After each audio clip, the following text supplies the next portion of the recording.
Are you someone who struggles with addiction or just overuse of certain substances that aren't serving you? Or do you have a habit that is out of control and you can't seem to get control of it? Well, a lot of people struggle with that. And I'm a believer that it is far easier to transcend them than anybody talks about. And I have a guest today, Kent, who's going to prove to you that that's true because he did it himself. I'm Sheila Winger. This is Shift is Happening.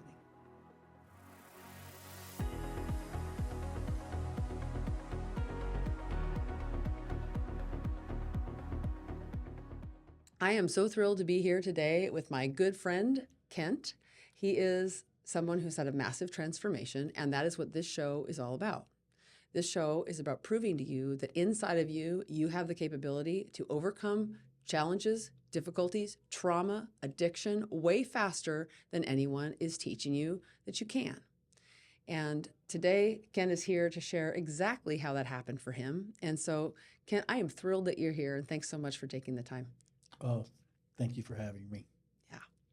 Well, I really want to give the audience a sense of who you are and who you were when you first walked into my office. And so first, just tell us a little bit about yourself. My name's Kent. I was 57 when I met you. Single, solo. I was actually living in a extended stay hotel. And I was fighting addiction to chewing tobacco, snuff, to be exact, when I met you. Mm-hmm. And that's what actually brought us together. I came to see you to stop my addiction to tobacco. Absolutely. So I was satisfied with my life to a high degree, but I was disgusted with the bad habit of chewing tobacco and just couldn't stop. I just couldn't stop. And so I had used hypnosis before, and I believed in it. Had the opportunity to meet you, and after our first session, tobacco was no longer a part of my life. Yeah. So you were able to rid yourself of that habit in one hypnosis session. When I walked out of your office the very first time, when I walked down the steps, I pumped my arms to the heavens, and I knew that I would never use tobacco again. Thank you for saying that. And I have heard other clients say that same thing, that they knew after the session that they would be done. And so what can you say about what you knew that day? What was different? I knew the me using tobacco was not the real me. It just wasn't. I knew in my heart, I knew that it wasn't the real me, but my body didn't get the memo. And so I felt like not being able to control my body meant that I might not be controlling my mind. Mm-hmm. And I knew that when I left that day, I knew that my mind and my body were aligned in the understanding that I was no longer going to use tobacco anymore. Beautiful. Okay. Let's back up a little bit. When you first walked into my office, did you think that would happen in one session? I was confident. Okay, Mm-hmm. so I'll say that I didn't have to dump out any tobacco, and I didn't have to get rid of any tobacco. When I walked in to your session, to the first session, I had no more tobacco. Mm-hmm. And so I did come there with the understanding that if there was an opportunity for me to stop doing tobacco, that I was going to. Got it. Okay.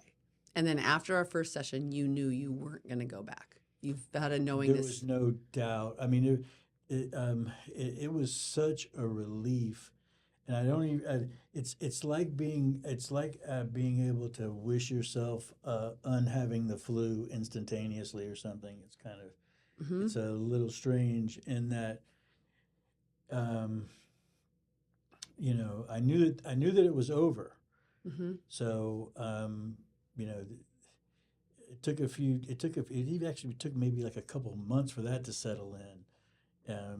And that goes in so many different directions: the health benefit, the hygiene, the sanitation, the financial aspect of it started settling in, and the savings from it was amazing.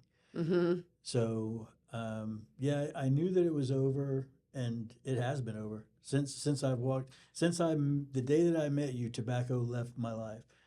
My dental is current and kept up. I don't have any outstanding dental appointments. My doctor says that I may never need dentures in my life because of this choice that I've made to stop using tobacco. Um, just, um, you know, if I had a girlfriend and she wanted to kiss me, it would be okay. Yeah. There's no Yeah. tobacco in my mouth. Yeah. All those things that were bothering you before Yeah, it just are just the gone. so much hygienically better. It was um, chewing tobacco was like just um, was a really close bad friend. Mm-hmm. That horrible friend that made me smell bad and look bad and taste bad and Yeah. but a very dear friend that seemed like it was always there for me. Right. Okay. Yeah. So, Yeah. and when I left, and even now I'm so thankful about it. It's uh, it, it does rear its ugly head occasionally if I start celebrating really hard, Mm-hmm. partying or Mm-hmm. something like that. Mm-hmm. Um, it says, "Oh, remember me," but I always go back in my mind with the same thing, and there's, "Yes, I remember how vile and disgusting you are," and it goes away. But I can tell that those neural pathways are still there, could still easily be utilized because the way that my thought pattern goes back to that, it's one of the decadent, horrible things that I was addicted to. But Yeah. like I said, I'm done with it, and that's amazing. Okay. I want to highlight 2 or 3 things that you pointed out there because they really show what this show's about, that we're capable of more than we think we are. And I want to be able to have my listeners understand how that's possible. So one thing you said is about you had 2 selves, the you that you wanted to use and the you that knew you're not that. Mm. So what so often happens in my office is that those align because the thing that you need to feel or feel relief from the tobacco, you can have it without it.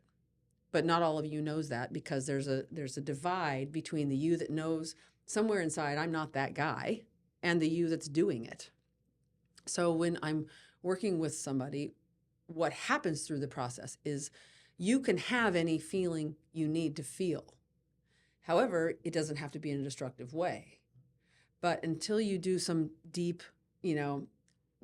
looking into and working with a person to become more of a whole person, those 2 pieces are just divided and they're in conflict. But they don't have to be because now, whatever it was giving you, you get that feeling in life and it doesn't come with a price. Is that true? Yes.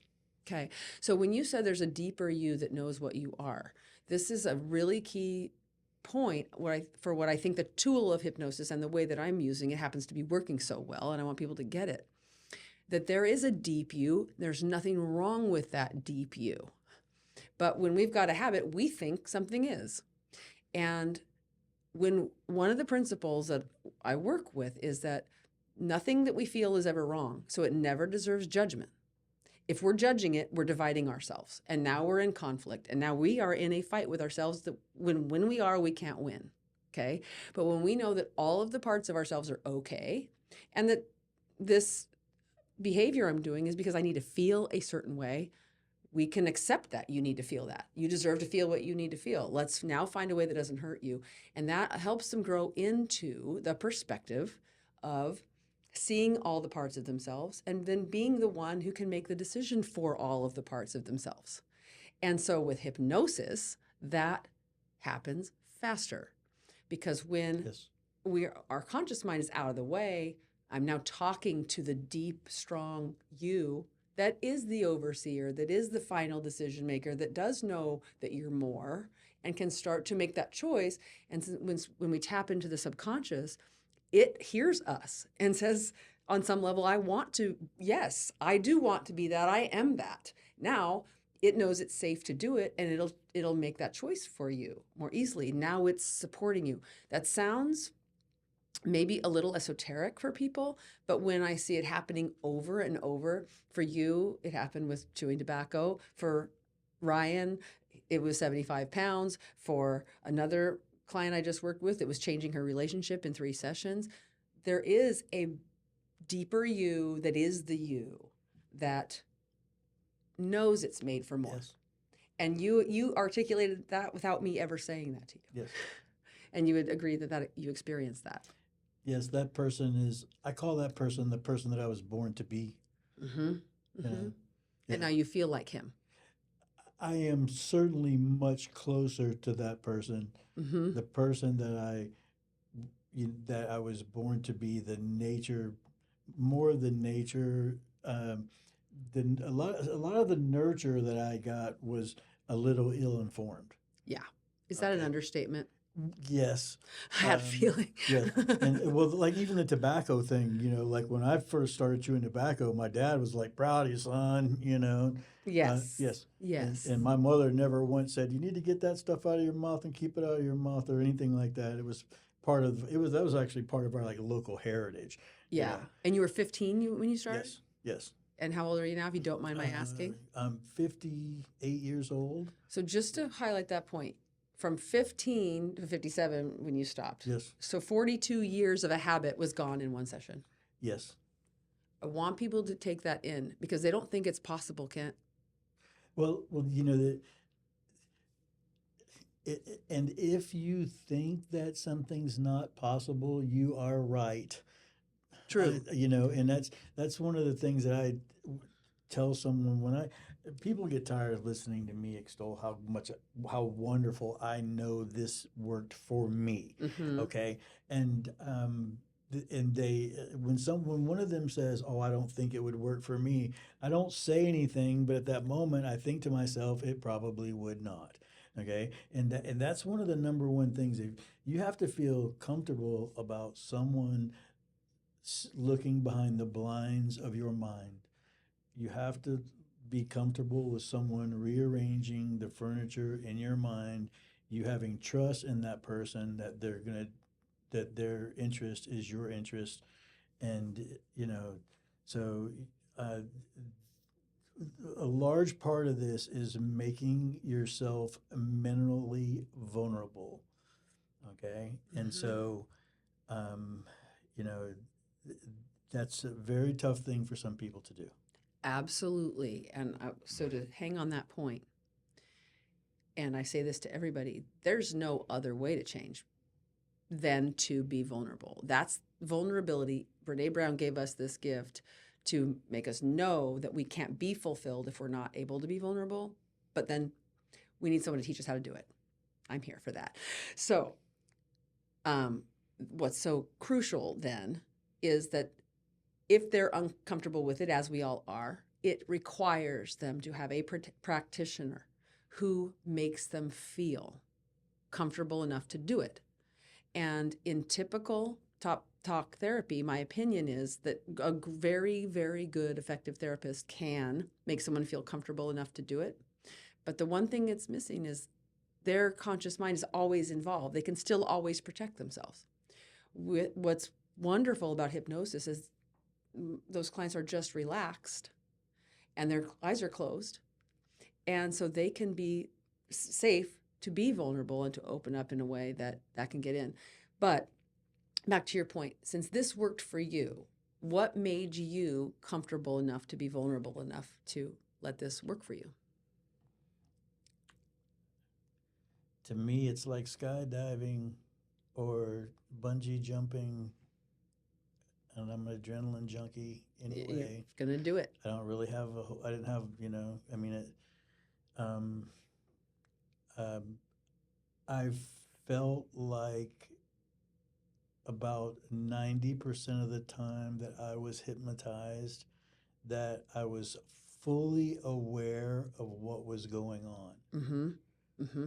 So there was a couple times in the last two sessions where when I was talked out of being hypnotized, that I truly did come out of nowhere. Mm-hmm.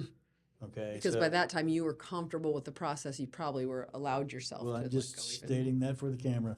Yeah. Okay, that Yeah. happened. Okay, Yeah. so up until then, and I had been hypnotized a lot of times, friends.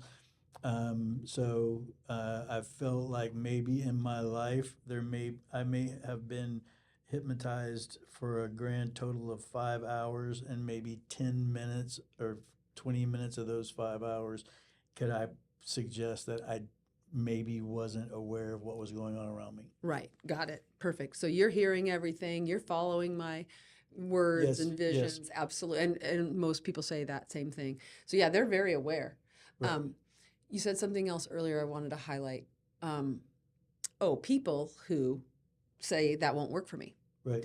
What do you do with someone who believes it won't work for me? Well, then what we have to do is get to that belief, or else we'll do no good. So for those who are thinking to themselves, well, this won't work for me. What you said has a lot of truth to it. It won't with that belief. So then what can someone like me do? Get to that belief, because the entire tenet of my work is that the only thing in our way is a belief we can't help but believe. So I have a lot of clients who don't believe it'll work for them because nothing's worked for them over and over and over for so long that it's too unsafe to believe it could work for them. That does not mean there's anything wrong with them. It means I have to get to where did that belief start and heal it. Because what happens is something doesn't work for them at a very early age and over and over. And it's just too scary to believe it. So even if they want to, their subconscious won't let them open up.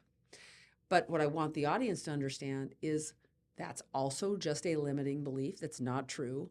And if we can get to where that came from and heal that, it frees them from it.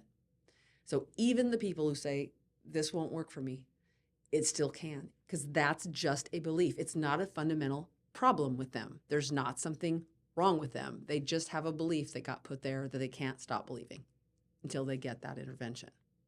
So you came to it, Kent, with an advantage because you are a skydiver. You are a bungee jumper. You want the results enough that you're going to go through the scary part to get them. Um, yeah, yeah. It wasn't really scary. I wouldn't say it was scary to me. It's intriguing. Mm-hmm.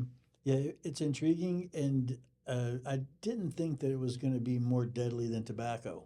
Right, right. You And when know. I said scary, I just meant the Oh no, no, vulnerability and part. yeah, Yeah. yeah. Well, I think that the part about where if someone thinks it is or isn't good for them, okay, like each person individually, if you're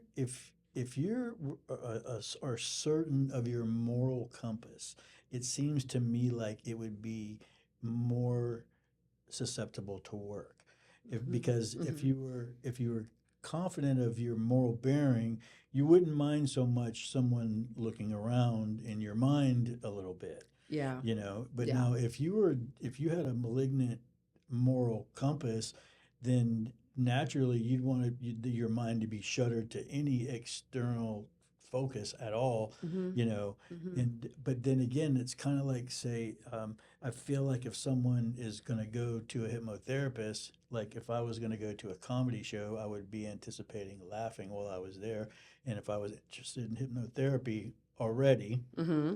I just had interest, it would probably mean that I feel like if someone just had interest, it probably means that it would be more susceptible to work and work easily. Yes, that is true. That Okay. is true. And then past that, trying to talk someone into going to see a hypnotherapist against their own judgment, to me is equivalent to paying for someone's hypnotherapy who doesn't want to go, Right. which means it's probably not going to work. Right.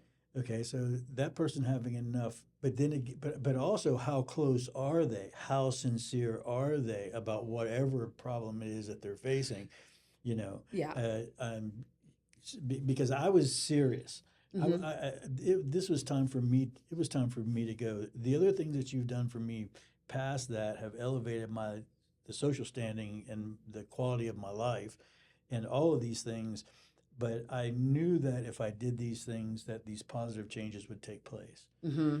And so, I'm living a dream life of without this vile habit in it, which it just doesn't fit. Yeah.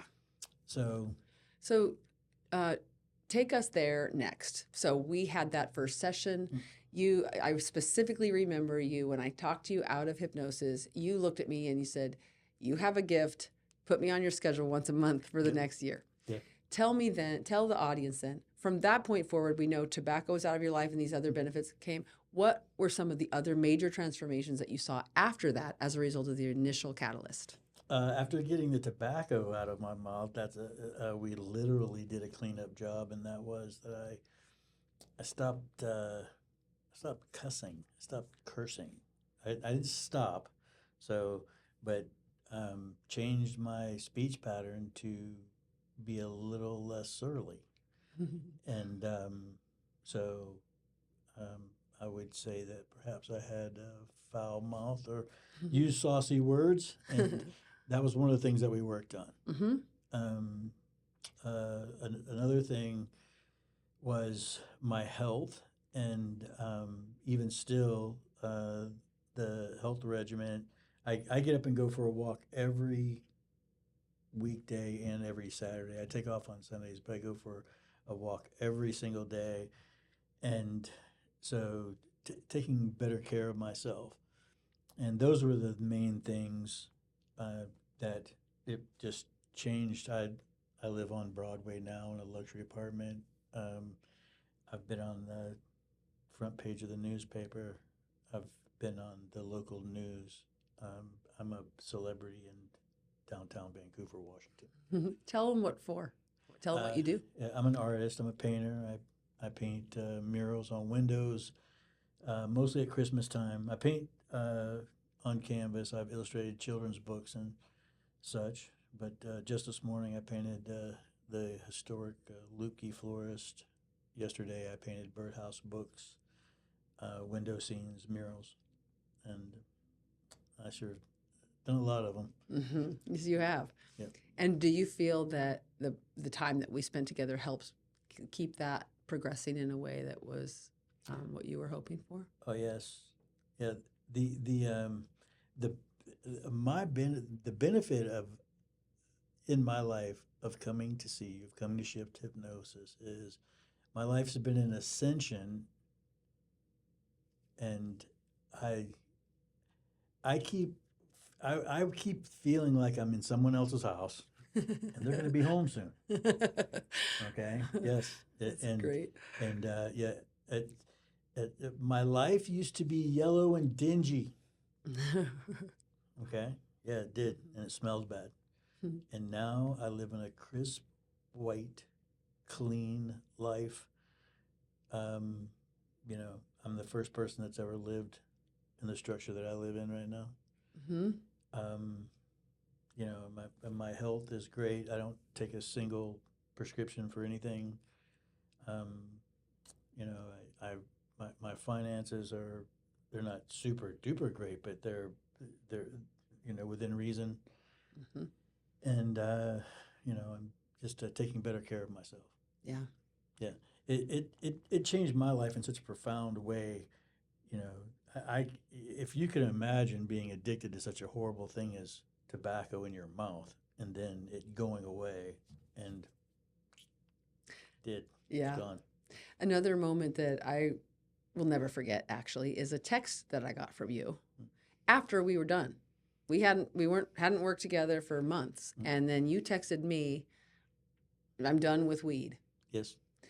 Tell me how that happened when we weren't even working together, and how you think those other things led to that.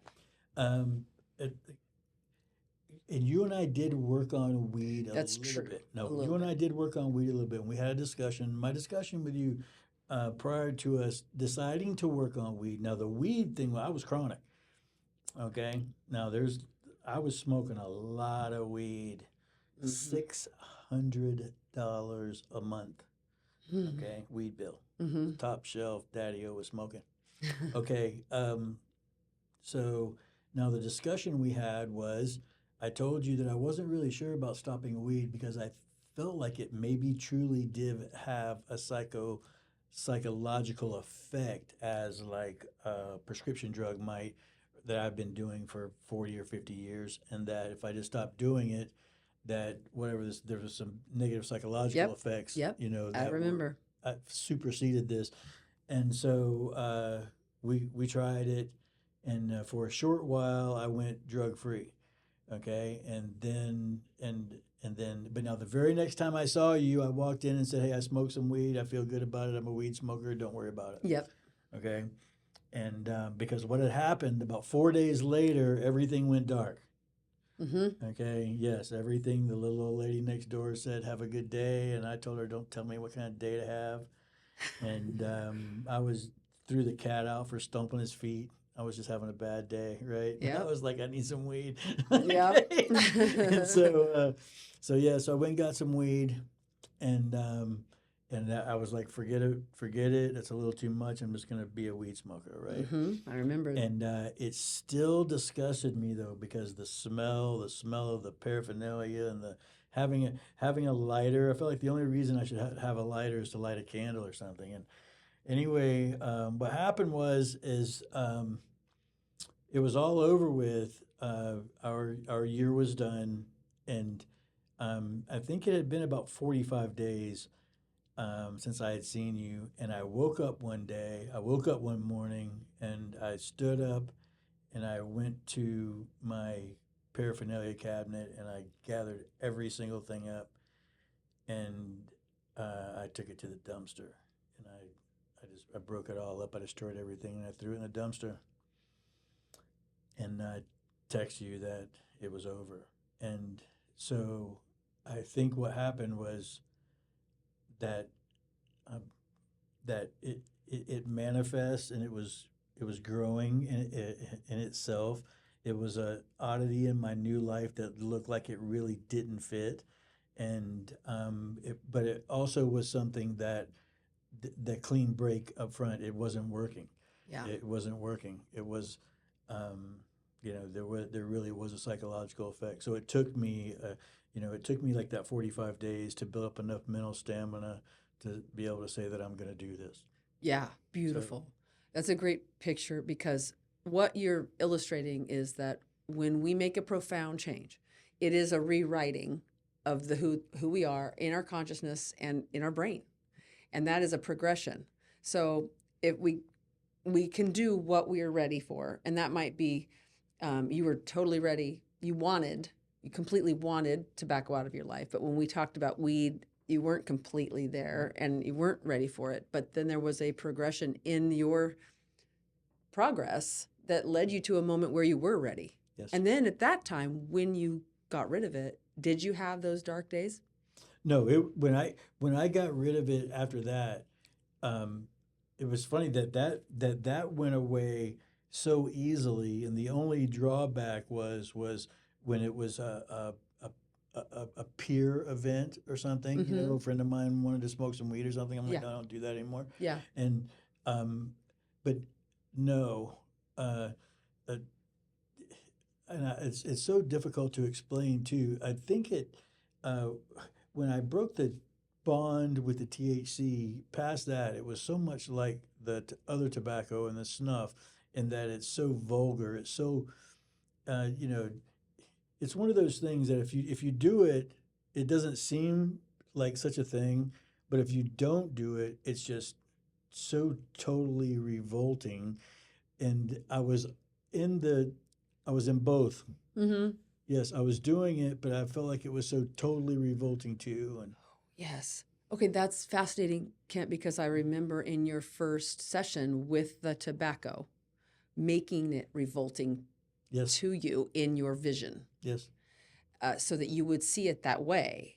So I think it's fascinating what the consciousness did to eventually transpose that revolting feeling onto the new thing that we didn't dive deep into. And eventually it invaded it and made it seem disgusting to you too. Does that make logical sense that that could have progressed Yes. in that way? Yes. That's fascinating. And the reason I want to highlight it is because at Shift Hypnosis, my tagline is change what's possible. So by doing one major catalytic change, one major shift, it does lead to the way that it leads to something even more profound is that now you know that that's possible. Once you know one profound Yes. change is possible, then you can't deny to yourself that other things are possible. Yes. And so they seem within realm of possibility. And so then when you're ready, you lean right into it and it can go. So that's what happened with you. Yes. But see, if you're sincere with yourself, then you should be careful what you want to do. Well, when it comes to anyone who's in my office, Right. it requires real honesty to even be able to move forward. Mm. And I don't help anyone with just anything. Right. Right. That's what I'm saying. If you know what you want to do, and this really comes back to, the part that what makes me a little bit different is that I was actively pursuing this change and I was going to get it one way or another. If I had to put myself on a deserted island, man, shipwreck myself, I was going to get rid of this habit. Something was going to go, okay? Something was going to break, Yeah. okay? And when I have the tenacity to focus on a problem or issue, and so to the people out there that are interested, my question is, you know, why aren't you doing it? Why aren't you just going to do it? If you want to make a change, the bus leaves twice a day. Do something, make a change. If you don't, it's okay, but just become happy with whatever that is, which is what I couldn't do. I could not become happy doing tobacco, smoking weed. It wasn't me. It wasn't the life that I wanted. Yeah. Okay, and I was disgusted with it, but now I also knew that if I wasn't going to make the change, I was going to have to learn to become happy with being what I thought was a disgusting, smelly slob. Yeah. I'm sorry, I couldn't do it and be honest with myself. Yes. So to anyone that is considering doing it, this is what I have to say. If you need some help with a problem and you're considering hypnosis, someone needs to look around in between your ears. Someone has to take a little look-see in your mind. And the person that I know that does this for me sitting here, and I trust her to do that, and the results have been amazing. My life has changed in such a phenomenal way. I shot it from the top of the highest mountain, and I've never not said anything except wonderful things about this lady. Now, if you're going to do something and you want to do something, then go ahead and do that thing. All right. So, with the amount of savings that I pocket every month, I could wear the finest cologne. I can buy the finest shoes. I can get a Corvette. Okay.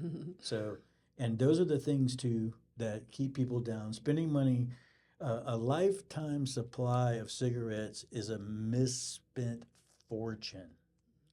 Okay, and then the death and despair that comes with tobacco and those kinds of things, it's worth making a wonderful change. For sure. So that's really the gist. Bottom line is someone's got to look around inside there. That's how I feel about it, and I trust Sheila Wenger to do it. Thank you for saying that, Kent. You're welcome. You spoke earlier about a couple of traits that you had coming in, and I just want to take a moment to highlight. People have asked me, what kind of a person is more susceptible to this working? And over the time of working with people, I have identified 2 traits that really make somebody a perfect candidate. And I now know if a person walks into my office with those 2 things, and even if they never come into my office, if they have those 2 things, they have more potential to ascend their status and the way that their life is on their own as well. But those two traits are, one, really wanting the change. And you clearly exemplified that you had that one. And the other is just an open willingness to try it. They don't have to believe it'll work. They don't have to be super impressed and optimistic about it. But if they just go in as an open book, like, well, I'm willing to try this, and they have the desire. If I have those two things, I feel like I can definitely get results with those people. So those are the traits. And then if you ask yourself, well, I don't have one of those. If you don't want the change, then you might as well, like you said, get happy with what you're doing. If you're not ready to change it, nothing's going to happen right now. It may change later. But with the second one, if you're not open, that one is good just to be transparent with. If you came to me and said, well, I do really want the change, but I really am skeptical and I don't believe this works. The nice thing is a very good hypnotherapist can get to a belief. And if yours can't, come to me. I can, Right. because that's just a belief in your way. So we work on that first. And then when you get to feel more open, then you're really susceptible to that. So those are the two traits. And the second one is very malleable. The first one, not as much. So I want people to know that. And the second thing that I want to highlight, separate from what hypnosis does, is just the tools that we use in our consciousness, in our conscious thinking. And you would probably agree that in the first half of our sessions, that's what we're talking about. Yes. We're talking about, what are you experiencing? What are you feeling? And I'm looking at, how are you using your thoughts in service of yourself or not? Mm-hmm. And so what was it about since we did 12 sessions over a year, what would you say, in your own words, was valuable about that first half, where we're talking for 45 minutes to an hour, that was impacting as well as the hypnosis? Can you speak to that? Yes. Okay. Now, hypnosis for me, when it's effective, and it's always effective, and what I'm saying is when it's a heavier lift. Okay, it is taxing to a degree. Mm-hmm. So that's something that I think is maybe not a lot of people consider, and that is that it takes me a couple days to build up enough gumption to say, okay, it's time to do this.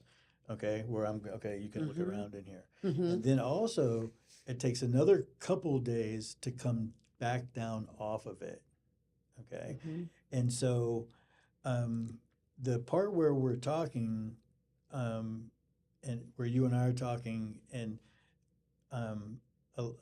most of what I'm looking for at that time is any type of correction. If I'm having any truly aberrant behavior and I'm vocalizing it and you're hearing it, and how that in conjunction with what it is that I'm trying to do, which is I'm trying to make myself a more pleasant person to be around for myself and other human beings, trying to learn to shape myself so I'm more appealing to the five senses, only in an effort to live a better existence for myself and be a better addition to the human race. Mm-hmm. There we go. Mm-hmm. And so when we're talking, I'm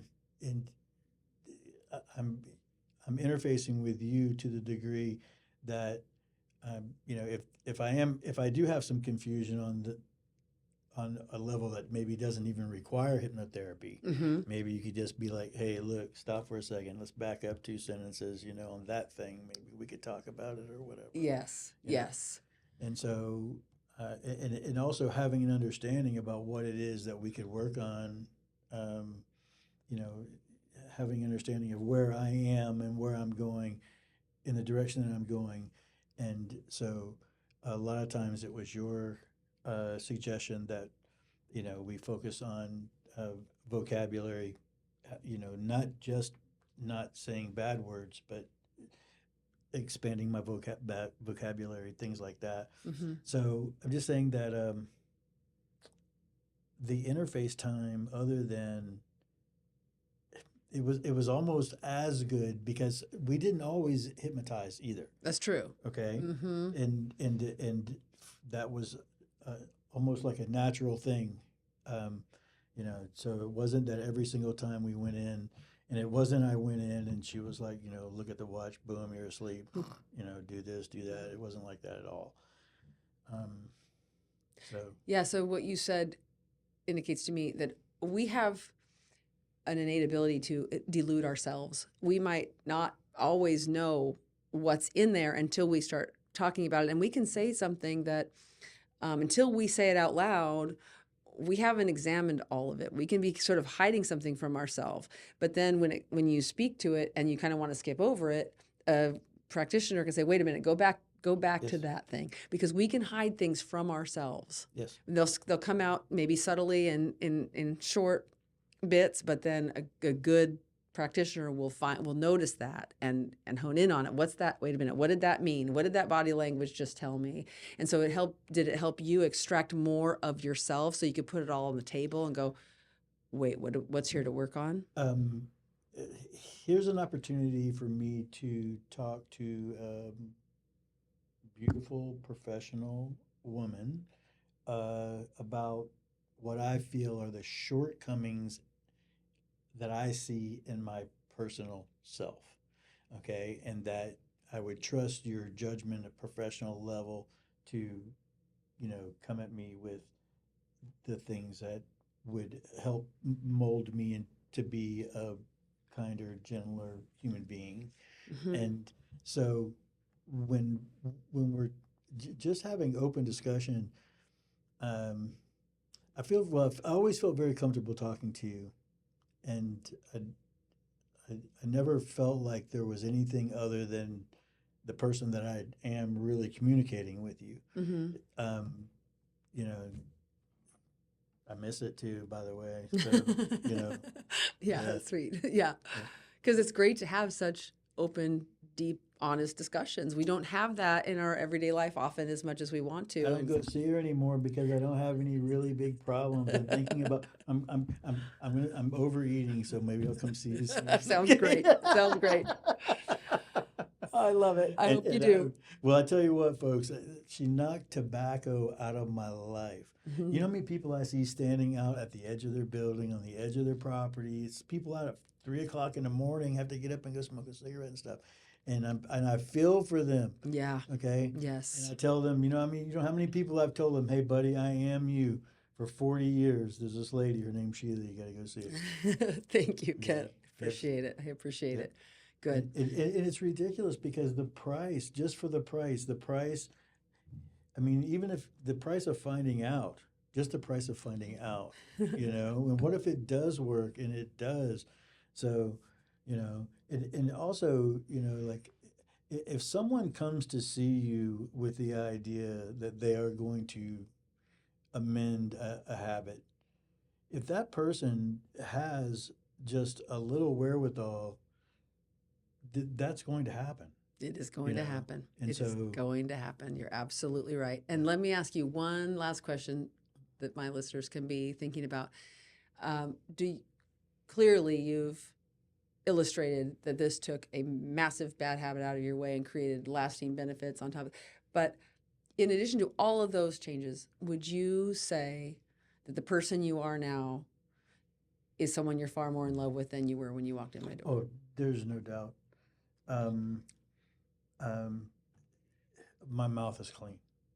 That in itself, this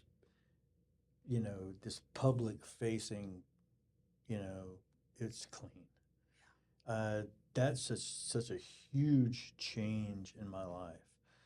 Um, the financial gain is about the tobacco was about 300 and the weed was about 600. Okay, it's Mm-hmm. about a $900 a month savings. Mm-hmm. Okay, yep. Which rolls over into my financial.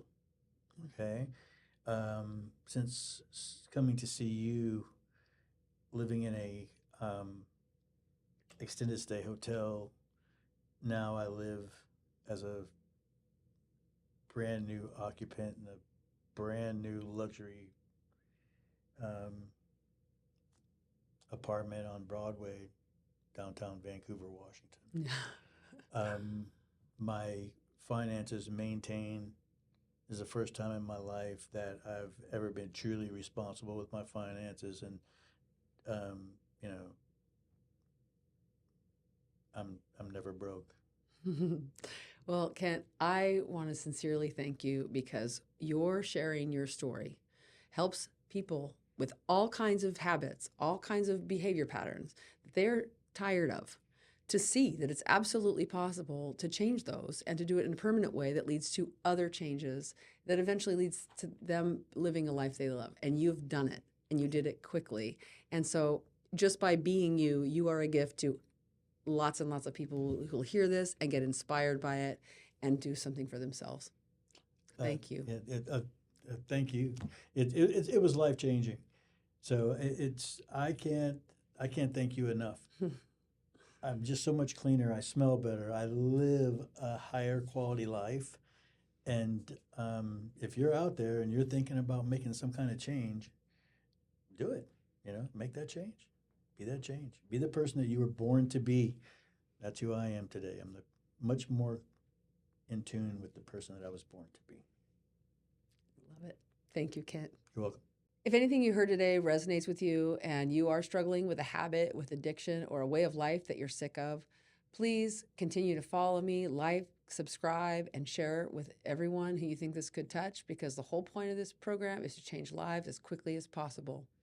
Thank you so much for being a part of my show. You can also go to shifthypnosis.org if you want to sign up for services with me. Everything you need is at that website. Thanks so much.